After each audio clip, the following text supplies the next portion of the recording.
Assalamualaikum warahmatullahi wabarakatuh. Perkenalkan, nama saya Kuncor Sidik, NIM 315023000061, mahasiswa Fakultas Agama Islam Universitas Islam Sultan Agung. Dibuatnya video ini untuk memenuhi tugas akhir semester mata kuliah Filsafat Pendidikan Islam. Dosen pengampu Bapak Farhan SPDI Eshum MPD. Pada video kali ini kita akan membahas tentang 4 tokoh pemikiran pendidikan Islam yang sangat terkenal. Yang pertama ada Ibnu Sina, kedua ada Imam Al-Farabi, yang ketiga ada Ibnu Rushd, dan yang terakhir ada Imam Al-Ghazali. Yang pertama kita akan membahas tentang pemikiran pendidikan menurut Ibnu Sina, atau biasa kita kenal dengan Avicenna. Pemikiran pendidikan menurut Ibnu Sina mencakup beberapa aspek penting yang relevan hingga saat ini. Yang pertama ada tujuan pendidikan. Ibnu Sina menekankan bahwa tujuan utama pendidikan Islam adalah untuk mencapai insan kamil, yaitu individu yang sempurna secara fisik dan intelektual. Moral pendidikan harus diarahkan untuk mengembangkan seluruh potensi seseorang dan mempersiapkan mereka agar dapat hidup harmonis dalam bermasyarakat. Dengan melakukan pekerjaan sesuai dengan bakat dan potensi yang dimiliki oleh seseorang tersebut. Dan selanjutnya ada kurikulum menurut Ibnu Sina.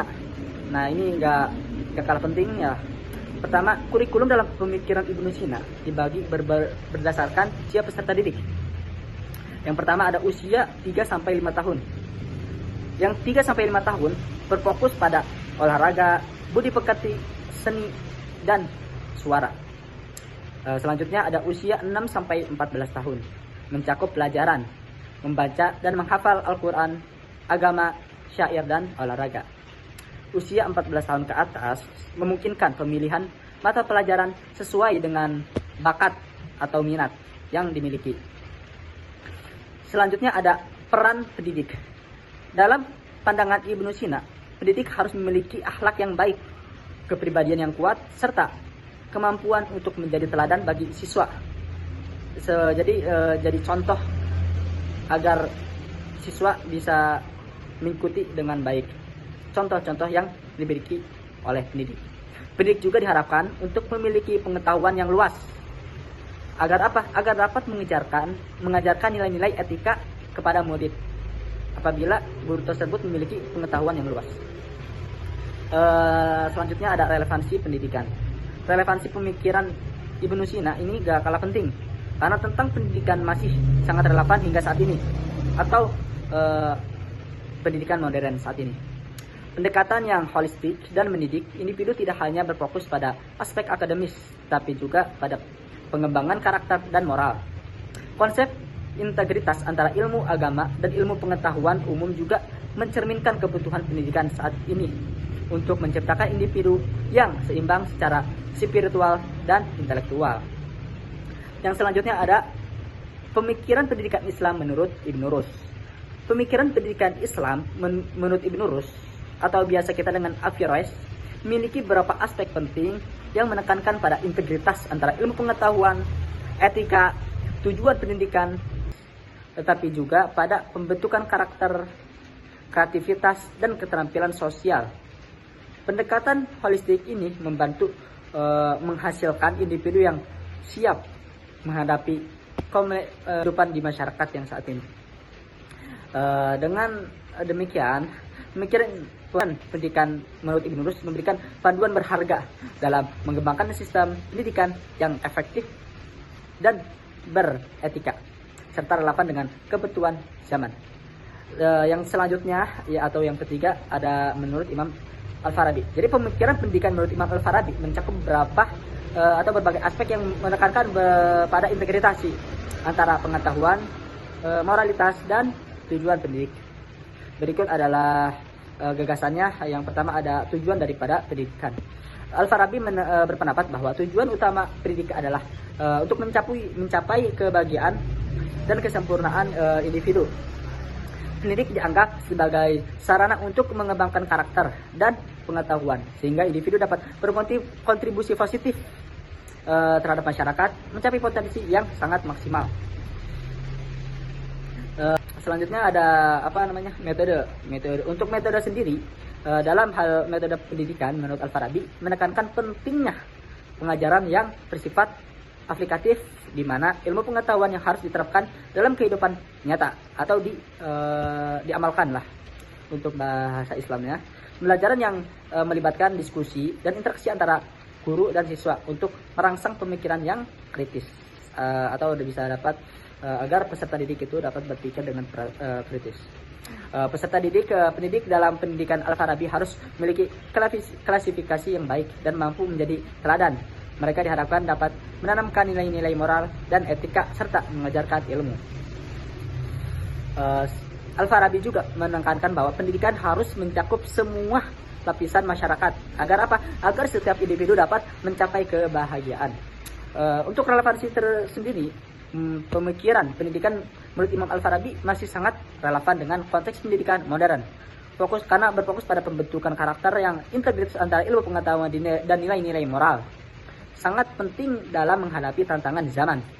Pendidikan yang holistik yang menggabungkan aspek intelektual dan moral, membantu menciptakan individu yang tidak hanya cerdas tetapi juga beretika atau memiliki adab. Dengan demikian, pemikiran pendidikan menurut Imam Al-Farabi memberikan panduan berharga dalam mengembangkan sistem pendidikan yang efektif dan etis dan relevan dengan kebutuhan masyarakat hingga saat ini. Dan yang terakhir ada Imam Al-Ghazali. Pemikiran pendidikan menurut Imam Al-Ghazali mencakup beberapa aspek yang menekankan pada integritasi antara pengetahuan, moralitas, dan tujuan spiritual. Yang pertama mungkin ada tujuan dari pendidikan, seperti yang sebelum-sebelumnya. Imam Al-Ghazali berpendapat bahwa tujuan utama pendidikan adalah untuk mendekatkan diri kepada Allah Subhanahu wa Ta'ala dan mencapai kebahagiaan di dunia serta di akhirat. Jadi menurut Imam Al-Ghazali ini, pendidikan itu agar bisa mendekatkan diri, seperti yang di ayat Al-Qur'an ya, wa ma khalaqtul jinna wal insa illa liya'budun. Jadi akhirnya apa tujuan kita hidup di dunia ini? Untuk beribadah kepada Allah Subhanahu wa Ta'ala. Pendidikan harus diarahkan untuk membentuk individu yang tidak hanya cerdas secara intelektual, tapi juga secara moral dan spiritual. Aspek pendidikan. Imam Al-Ghazali mengklasifikasi pendidikan ke dalam 3 aspek utama. Pertama ada aspek kognitif, penguasaan ilmu pengetahuan. Yang kedua ada aspek afektif, pembentukan sikap dan moral dan nilai-nilai moral. Yang ketiga ada aspek psikomotorik atau pengembangan keterampilan praktis. Metode pendidikan menurut Imam Al-Ghazali. Dalam hal pengajaran, Imam Al-Ghazali menekankan pentingnya keteladanan. Pendidik harus menjadi contoh baik bagi murid-muridnya. Dialog dan diskusi metode ini digunakan untuk merangsang pemikiran kritis dan integrasi antara guru dan siswa. Pendekatan empiris menekankan pengalaman langsung dalam proses pembelajaran kurikulum. Kurikulum pendidikan menurut Imam Al-Ghazali harus disesuaikan dengan perkembangan anak didik dan mencakup berbagai disiplin ilmu, baik bersifat religius maupun rasional. Ia membagi ilmu pengetahuan dalam beberapa kategori, termasuk imam syariah dan akidiyah nalar, serta ilmu teoritis dan praktis. Jadi peran pendidik dalam pandangan Imam Al-Ghazali harus memiliki nilai yang tulus untuk mendekatkan diri kepada Allah Subhanahu wa Ta'ala, menguasai disiplin ilmu yang diajarkan serta mampu memberikan teladan yang baik bagi mereka. Diharapkan untuk mendapatkan lingkungan belajar yang positif dan mendukung perkembangan karakter siswa. Apabila relevansi pemikiran ini pada zaman sekarang itu sangat relevan, karena dalam menekankan pentingnya nilai-nilai moral dan spiritual dalam proses pembelajaran. Pendekatan holistik dapat membantu menciptakan individu yang seimbang secara intelektual dan etika, serta siap menghadapi tantangan zaman. Mungkin ini saja yang bisa saya sampaikan. Mohon maaf apabila ada kekurangan. Saya juga mengucapkan terima kasih. Semoga dengan pembelajaran ini bisa dapat diimplementasikan di dalam kehidupan nyata. Wassalamualaikum warahmatullahi wabarakatuh.